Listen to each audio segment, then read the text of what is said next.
സ്വാഗതം. ഇന്ന് നമ്മൾ പരിശോധിക്കാൻ പോകുന്നത് നിങ്ങൾ നൽകിയ ഒരു കൂട്ടം രേഖകളാണ്. ക്രിസ്തീയ വിശ്വാസത്തിന്റെ തന്നെ ആണിക്കല്ലായി കണക്കാക്കുന്ന ഒരു സംഭവത്തെക്കുറിച്ചാണ് ഇതിൽ പറയുന്നത്. യേശുവിന്റെ പുനരുത്ഥാനം, ഈസ്റ്ററിന്റെയും ആ ഒളിഞ്ഞ കല്ലറയുടെയുമൊക്കെ കഥ ഒരുപക്ഷെ നമുക്കെല്ലാവർക്കും അറിയാമായിരിക്കാം. പക്ഷേ നിങ്ങൾ തന്ന ഈ രേഖകളിൽ പറയുന്ന ചില വിശദാംശങ്ങളുണ്ട്, അധികമാരും ശ്രദ്ധിക്കാത്ത ചില കാര്യങ്ങൾ. ആ സംഭവത്തിന് പിന്നിലെ രാഷ്ട്രീയവും സാമൂഹികവുമായ പശ്ചാത്തലം, അതിനെ സാക്ഷികളായവരുടെ അവസ്ഥ, അങ്ങനെ പലതും. അപ്പൊ ഇന്ന് നമുക്ക് ആ കഥയുടെ ഉള്ളറകളിലേക്ക് ഒന്നിറങ്ങിച്ചെന്നാലോ? തീർച്ചയായും. അതൊരു നല്ല തുടക്കമാണ്. കാരണം ഇത് കേവലം ഒരു അത്ഭുത കഥയായി കാണുന്നതിനപ്പുറം അതിലേക്ക് നയിച്ച സാഹചര്യങ്ങൾ കൂടി മനസ്സിലാക്കുമ്പോഴാണ് അതിന്റെ ആഴം നമുക്ക് ശരിക്കും പിടികിട്ടുന്നത്.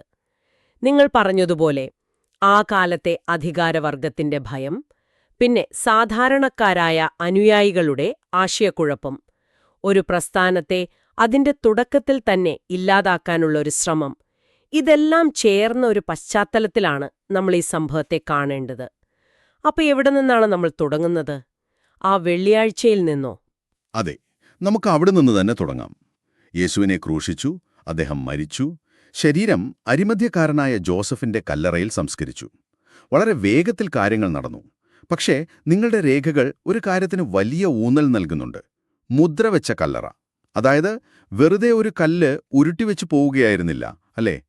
എന്തായിരുന്നു ആ മുദ്രയുടെയും കാവലിന്റെയും പ്രാധാന്യം? അതൊരു നിർണായകമായ പോയിന്റാണ്. അതൊരു സാധാരണ സുരക്ഷാ നടപടി ആയിരുന്നില്ല. അതൊരു രാഷ്ട്രീയ പ്രഖ്യാപനമായിരുന്നു. ഒന്നോർത്തു നോക്കൂ, യേശു ജീവിച്ചിരുന്നപ്പോൾ തന്നെ താൻ 3-ാം നാൾ ഉയിർത്തെഴുന്നേൽക്കും എന്ന് പറഞ്ഞിരുന്നു. ഇത് അദ്ദേഹത്തിന്റെ ശത്രുക്കൾക്കും അറിയാമായിരുന്നു. അതുകൊണ്ട് അവരുടെ ഭയം രണ്ടായിരുന്നു. ഒന്ന്, ശിഷ്യന്മാർ രാത്രിയിൽ വന്ന് ശരീരം മോഷ്ടിച്ചുകൊണ്ടുപോയ ശേഷം യേശു ഉയിർത്തു എന്ന് പ്രചരിപ്പിക്കാൻ സാധ്യതയുണ്ട്. അങ്ങനെ സംഭവിച്ചാൽ അത് വലിയൊരു ജനകീയ മുന്നേറ്റത്തിന് കാരണമായേക്കാം. അതായത് യേശു ജീവിച്ചിരുന്നപ്പോഴുണ്ടാക്കിയതിനേക്കാൾ വലിയ തലവേദന അദ്ദേഹം മരിച്ചതിന് ശേഷമുണ്ടാകുമോ എന്നൊരു ഭയം. കൃത്യമായി, അതെ.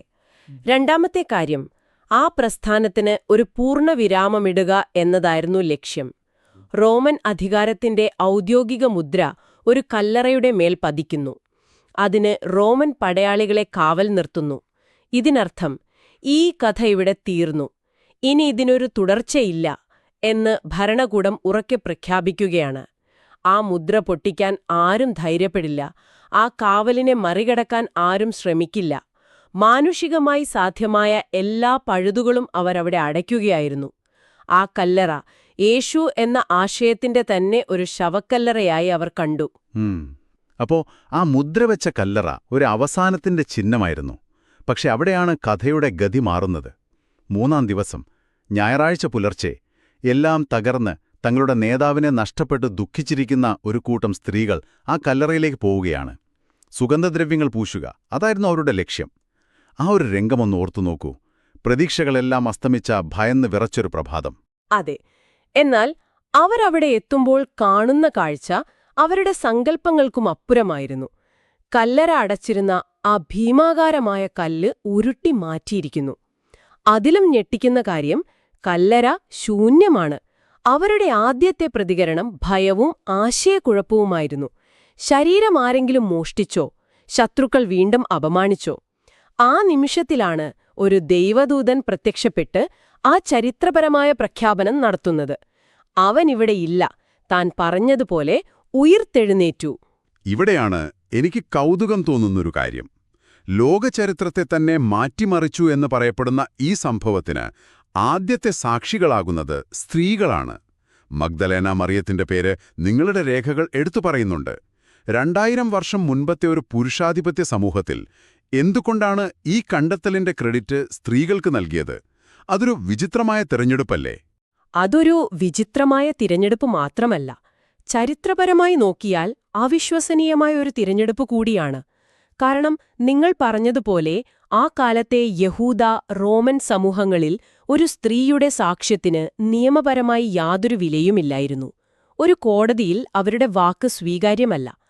അങ്ങനെയുള്ളൊരു പശ്ചാത്തലത്തിൽ നിങ്ങളൊരു പുതിയ കഥയുണ്ടാക്കുകയാണെങ്കിൽ അതിനു വിശ്വാസ്യത കിട്ടാൻ നിങ്ങൾ ആരെയായിരിക്കും ആദ്യത്തെ സാക്ഷികളായി അവതരിപ്പിക്കുക? തീർച്ചയായും സമൂഹത്തിൽ വിലയും നിലയുമുള്ള പുരുഷന്മാരെയായിരിക്കും, പത്രോസിനെയോ യോഹന്നാനെയോ പോലുള്ളവരെ. ശരിയാണ്. അപ്പോൾ ഇതൊരു കെട്ടിച്ചമച്ച കഥയാണെങ്കിൽ അത് വിശ്വസനീയമാക്കാൻ വേണ്ടി മനഃപൂർവ്വം ചേർത്തൊരു വിശദാംശമായി ഇതിനെ കാണാൻ കഴിയില്ലേ, ഒരു തന്ത്രമെന്ന നിലയിൽ? നല്ല ചോദ്യം. പക്ഷേ അത് അന്നത്തെ സാമൂഹിക സാഹചര്യത്തിന് വിപരീതമായിരിക്കും. ഒരു കഥയ്ക്ക് വിശ്വാസ്യത കിട്ടാൻ അന്നത്തെ കാലത്ത് ഏറ്റവും അവിശ്വസനീയരായ സാക്ഷികളെ തന്നെ തിരഞ്ഞെടുക്കുന്നത് ഒരു നല്ല തന്ത്രമായി തോന്നുന്നില്ല. അതുകൊണ്ടാണ് പല ചരിത്രകാരന്മാരും പറയുന്നത് ഇത് ഇങ്ങനെ തന്നെ സംഭവിച്ചതുകൊണ്ടായിരിക്കാം ഇങ്ങനെ തന്നെ രേഖപ്പെടുത്തിയതെന്ന്. ഇത് ക്രിസ്തീയതയുടെ തുടക്കത്തിൽ തന്നെ നിലനിന്നിരുന്ന സാമൂഹിക ചട്ടങ്ങളെ എങ്ങനെയാണ് തിരുത്തിയെഴുതാൻ ശ്രമിച്ചതെന്നതിന്റെ ഒരു സൂചന കൂടിയാണ്. അധികാരമില്ലാത്തവർക്കും ശബ്ദമില്ലാത്തവർക്കും പ്രാധാന്യം നൽകുന്ന ഒരു പുതിയ ചിന്തയുടെ തുടക്കം. അത് രസകരമായൊരു കാഴ്ചപ്പാടാണ്. ശരി, അപ്പോൾ കല്ലറ ശൂന്യമായിരുന്നു, ദൈവദൂതന്റെ പ്രഖ്യാപനവുമുണ്ടായി. പക്ഷെ അതുകൊണ്ട് മാത്രം കാര്യമില്ലല്ലോ. നിങ്ങളോ ഞാനോ ആണ് ആ സ്ഥാനത്തെങ്കിൽ പോലും വിശ്വസിക്കാൻ പ്രയാസമാണ്. ശരീരം ആരോ മോഷ്ടിച്ചു എന്ന ചിന്ത തന്നെയായിരിക്കും ആദ്യം വരിക. തീർച്ചയായും ആ വാദം അന്നുതന്നെ ഉയർന്നിരുന്നു. കല്ലറയ്ക്ക് കാവൽ നിന്ന പടയാളികൾ ഉറങ്ങിപ്പോയപ്പോൾ ശിഷ്യന്മാർ ശരീരം മോഷ്ടിച്ചു എന്ന് യഹൂദ നേതാക്കൾ പ്രചരിപ്പിച്ചു. പക്ഷേ അവിടെയും ചില ചോദ്യങ്ങൾ വരും. റോമൻ സൈനിക പരിശീലനം അത്ര നിസാരമല്ല. കാവൽനിടെ ഉറങ്ങിപ്പോയാൽ അതിനുള്ള ശിക്ഷ മരണമാണ്. അപ്പോൾ ഒരു കൂട്ടം പടയാളികൾ ഒരേ സമയം ഉറങ്ങിപ്പോവുക, എന്നിട്ട് പേടിച്ചൊളിച്ചിരിക്കുന്ന കുറച്ച് മീൻപിടുത്തക്കാർ വന്ന് ആ ഭീമൻ കല്ലുരുട്ടി ശരീരം ആരുമറിയാതെ കൊണ്ടുപോവുക, അതെത്രത്തോളം വിശ്വസനീയമാണ്? അതിലുപരി തങ്ങൾ മോഷ്ടിച്ച ഒരു ശരീരത്തിനു വേണ്ടി, തങ്ങൾക്കറിയാവുന്ന ഒരു നുണയ്ക്കു വേണ്ടി ആ ശിഷ്യന്മാർ പിന്നീട് ക്രൂരമായ പീഡനങ്ങൾ സഹിച്ചു മരിക്കാൻ തയ്യാറാകുമോ? അതെ, ആ ഒരു മനഃശാസ്ത്രപരമായ മാറ്റമാണ് ഏറ്റവും വലുത്. യേശുവിന്റെ മരണശേഷം ഭയന്ന് മുറിയിൽ ഒളിച്ചിരുന്ന ശിഷ്യന്മാർ കുറച്ചു ദിവസങ്ങൾക്കകം തെരുവിലിറങ്ങി ധൈര്യമായി പ്രസംഗിക്കാൻ തുടങ്ങി. ആ ഒരു മാറ്റത്തിന് കാരണം ഒഴിഞ്ഞ കല്ലറ മാത്രമല്ല, അതിനപ്പുറം എന്തോ ഒന്ന് സംഭവിച്ചിരിക്കണം. അവിടെയാണ് പ്രത്യക്ഷപ്പെടലുകളുടെ പ്രാധാന്യം വരുന്നത്. അതാണ് അടുത്ത ഘട്ടം. പുനരുത്ഥാനമെന്നത് ഒഴിഞ്ഞ കല്ലറയുടെ കഥയല്ല, മറിച്ച് ജീവിക്കുന്ന യേശുവിനെ കണ്ടുമുട്ടിയതിന്റെ കഥയാണ്. നിങ്ങളുടെ രേഖയനുസരിച്ച് അടുത്ത 40 ദിവസങ്ങൾക്കുള്ളിൽ അദ്ദേഹം പലർക്കും പല സന്ദർഭങ്ങളിലായി പ്രത്യക്ഷപ്പെട്ടു. മഗ്ദലന മറിയത്തിന്, മറ്റു ശിഷ്യന്മാർക്ക്, എമ്മാവൂസിലേക്ക് പോയ 2 പേർക്ക്, ഒരിക്കൽ ഒരേ സമയം 500-ലധികം പേർക്ക്. ഈ അനുഭവങ്ങളാണ് ആ ഭയന്നുപോയ കൂട്ടത്തെ ഒരു ലോകമതത്തിന് തന്നെ അടിസ്ഥാനമിട്ട ധീരരായൊരു സമൂഹമാക്കി മാറ്റിയത്. ഈ പ്രത്യക്ഷപ്പെടലുകളെക്കുറിച്ച് പറയുമ്പോൾ നിങ്ങളുടെ രേഖയിലെ ഒരു ഭാഗം എന്റെ ശ്രദ്ധയിൽപ്പെട്ടു. യേശു ഒരു ആത്മാവിനെയോ പ്രേതത്തെയോ പോലെയല്ല പ്രത്യക്ഷപ്പെട്ടത്. അദ്ദേഹം ഭക്ഷണം കഴിക്കുന്നു, അവരെ തൊടാൻ അനുവദിക്കുന്നു, പിന്നെ ഏറ്റവും പ്രധാനമായി തന്റെ മുറിവുകൾ അവരെ കാണിക്കുന്നു. എനിക്കൊരു സംശയം. മഹത്വകരീകരിക്കപ്പെട്ട ഒരു ശരീരത്തിലാണ് യേശു തിരികെ വന്നതെങ്കിൽ പിന്നെ എന്തിനാണ് ആ പഴയ മുറിവുകൾ കാണിക്കുന്നത്? ആ വേദനയുടെ അടയാളങ്ങൾ നിലനിർത്തുന്നതിന് പിന്നിൽ എന്തെങ്കിലും പ്രത്യേക അർത്ഥമുണ്ടോ? വളരെ ആഴമുള്ളൊരു ചോദ്യമാണത്. അതിന് പല തലങ്ങളുണ്ട്. ഒന്നാമതായി, അതൊരു തിരിച്ചറിയൽ അടയാളമാണ്. ഇത് ഞാൻ തന്നെയാണ്, കുരിശിൽ തറയ്ക്കപ്പെട്ട അതേ യേശു. ഇതൊരു മിഥ്യാബോധമോ നിങ്ങൾ കാണുന്ന സ്വപ്നമോ അല്ല എന്ന് ഉറപ്പിക്കുകയായിരുന്നു അദ്ദേഹം. രണ്ടാമതായി, ആ മുറിവുകൾ തോൽവിയുടെയും വേദനയുടെയും ചിഹ്നങ്ങളായിരുന്നു. എന്നാൽ പുനരുദ്ധാനത്തിനു ശേഷം അതേ മുറിവുകൾ വിജയത്തിന്റെയും അതിജീവനത്തിന്റെയും ചിഹ്നങ്ങളായി മാറുന്നു. സഹനത്തിലൂടെയാണ് മഹത്വത്തിലേക്കെത്തുന്നത് എന്ന വലിയൊരു സന്ദേശം അതിലുണ്ട്. ആ മുറിവുകൾ മായ്ച്ചു കളയാതെ അതിനെ ഒരു പുതിയ അർത്ഥത്തിലേക്ക് മാറ്റുകയാണ് ചെയ്തത്. അപ്പോൾ ആ മുറിവുകൾ ഒരു ചരിത്രമാണ്. അത് മായ്ച്ചാൽ ആ വ്യക്തിയുടെ കഥയുടെ ഒരു ഭാഗം ഇല്ലാതാകുന്നത് പോലെയാണ്. ശരി, അപ്പോൾ ഈ സംഭവങ്ങളുടെ എല്ലാം ഒരു ചിത്രം നമുക്ക് കിട്ടി. മുദ്രവെച്ച കല്ലറ എന്ന അധികാരത്തിന്റെ അവസാന വാക്ക് നിന്ന് ഒഴിഞ്ഞ കല്ലറ എന്ന അത്ഭുതത്തിലേക്ക്, അവിടെ നിന്ന് യേശുവിനെ നേരിട്ട് കണ്ടുമുട്ടുന്ന അനുഭവത്തിലേക്ക് സ്വാഭാവികമായും വരുന്നൊരു ചോദ്യമുണ്ട്. ഇതുകൊണ്ട് യഥാർത്ഥത്തിൽ എന്താണ് അർത്ഥമാക്കുന്നത്? എന്തുകൊണ്ടാണ് ഈ ഒരൊറ്റ സംഭവം ഒരു മതത്തിന്റെ തന്നെ അടിസ്ഥാനമായി മാറിയത്? കാരണം ക്രിസ്തീയ വിശ്വാസം അനുസരിച്ച് ഇത് കേവലം ഒരാൾ മരണത്തിൽ നിന്ന് തിരികെ വന്ന സംഭവം മാത്രമല്ല. ഇതിന് പ്രപഞ്ചത്തോളം വലിയ അർത്ഥങ്ങളുണ്ട്. നിങ്ങളുടെ രേഖയിൽ പറയുന്ന 4 പ്രധാന കാര്യങ്ങൾ നമുക്കൊന്ന് നോക്കാം. ഒന്നാമത്തേത്, പാപത്തിന്റെയും മരണത്തിന്റെയും മേലുള്ള വിജയം. ക്രിസ്തീയ ദൈവശാസ്ത്രമനുസരിച്ച് മനുഷ്യരാശിയെ ബന്ധിപ്പിച്ചിരിക്കുന്ന ഏറ്റവും വലിയ 2 ശക്തികളാണ് പാപവും മരണവും. പുനരുത്ഥാനത്തിലൂടെ ഈ 2 ശക്തികളെയും യേശു പരാജയപ്പെടുത്തിയെന്നാണ് വിശ്വാസം. അതായത് മരണത്തിനപ്പുറത്തേക്ക് ഒരു വഴിയുണ്ടെന്ന് ആദ്യമായി തെളിയിച്ചു. ഇത് നിത്യജീവനെക്കുറിച്ചുള്ള പ്രത്യാശ എന്ന രണ്ടാമത്തെ ആശയത്തിലേക്ക് നമ്മളെ എത്തിക്കുന്നു, അല്ലേ? മരണം ഒരു പൂർണ്ണ വിരാമമല്ല, മറിച്ചൊരു പുതിയ ജീവിതത്തിലേക്കുള്ള വാതിലാണ് എന്ന ചിന്ത. ഇത് മനുഷ്യന്റെ ഏറ്റവും വലിയ ഭയത്തിനുള്ള ഒരു മറുപടിയാണ്. അതെ, മരണത്തെക്കുറിച്ചുള്ള പേടി എല്ലാ മനുഷ്യർക്കുമുണ്ടല്ലോ. ചരിത്രത്തിലുടനീളം പല സംസ്കാരങ്ങളും ഇതിന് ഉത്തരം കണ്ടെത്താൻ ശ്രമിച്ചിട്ടുണ്ട്. ഈജിപ്തിലെ പിരമിഡുകൾ മുതൽ പുനർജന്മ സങ്കല്പങ്ങൾ വരെ. ആ ഒരു പശ്ചാത്തലത്തിൽ വേണം പുനരുത്ഥാനം നൽകുന്ന പ്രത്യാശയെ കാണാൻ. യേശു മരണത്തെ ജയിച്ചെങ്കിൽ അവനിൽ വിശ്വസിക്കുന്നവർക്കും മരണാനന്തര ജീവിതം സാധ്യമാണ് എന്ന ഉറപ്പാണ് അത് നൽകുന്നത്.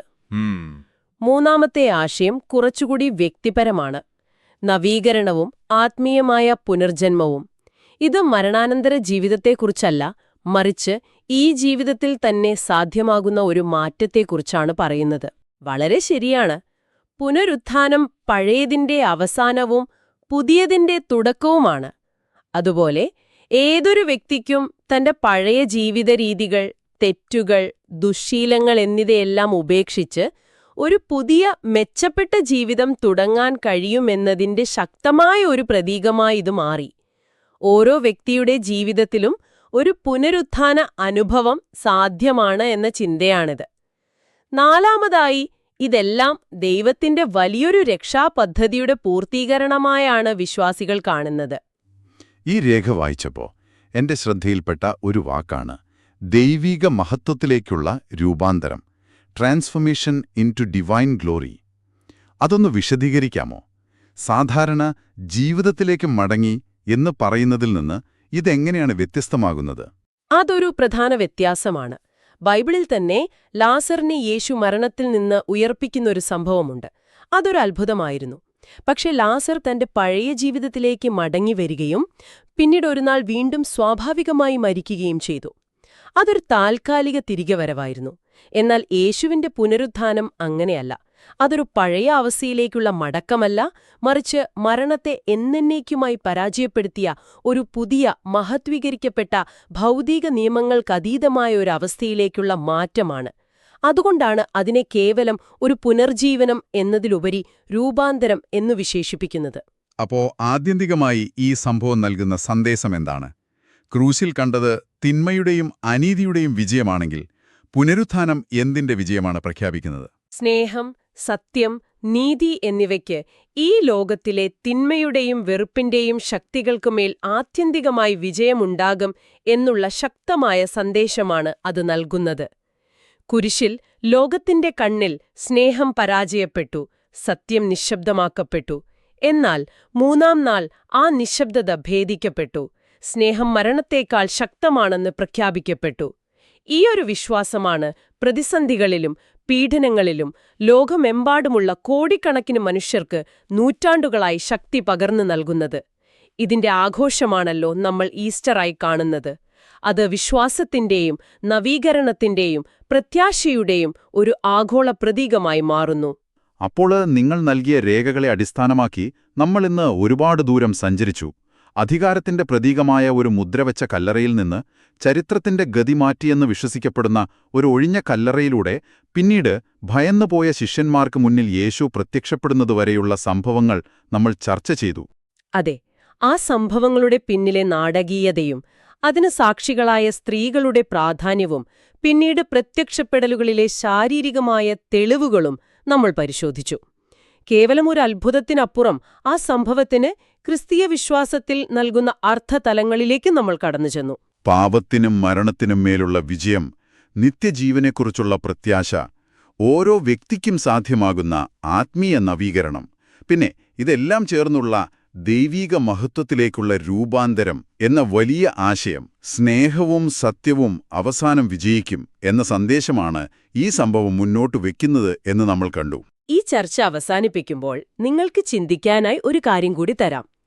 ഈ രേഖയിൽ പറയുന്നതുപോലെ സ്നേഹവും സത്യവും ആത്യന്തികമായി വിജയിക്കുമെന്ന സാർവത്രികമായ ഒരു വിശ്വാസത്തിന് ഈ സംഭവം അടിത്തറയിടുന്നു. എന്റെ ചോദ്യം ഇതാണ്: ചരിത്രത്തിലെ ഒരു പ്രത്യേക നിമിഷത്തിൽ റോമൻ സാമ്രാജ്യത്തിന്റെ ഒരു കോണിൽ ഒരൊറ്റ വ്യക്തിയുടെ ജീവിതത്തിൽ നടന്നതായി വിശ്വസിക്കപ്പെടുന്ന ഒരു സംഭവം എങ്ങനെയാണ് ലോകമെമ്പാടുമുള്ള കോടിക്കണക്കിന് മനുഷ്യർക്ക്, വ്യത്യസ്ത സംസ്കാരങ്ങളിലും കാലഘട്ടങ്ങളിലും ജീവിക്കുന്നവർക്ക് അത്തരമൊരു സാർവത്രിക വിജയത്തിലുള്ള വിശ്വാസത്തിന് അടിസ്ഥാനമായി മാറുന്നത്? ഒരു വ്യക്തിപരമായ, ചരിത്രപരമായ ഒരു അനുഭവം എങ്ങനെയാണ് എല്ലാവർക്കും വേണ്ടിയുള്ള ഒരു സാർവലൗകിക പ്രത്യാശയായി പരിണമിക്കുന്നത്? ആ പരിണാമത്തിന് പിന്നിലെ ശക്തി എന്തായിരിക്കാം? അത് കൂടുതൽ ആലോചിക്കാവുന്ന ഒരു കാര്യമാണ്.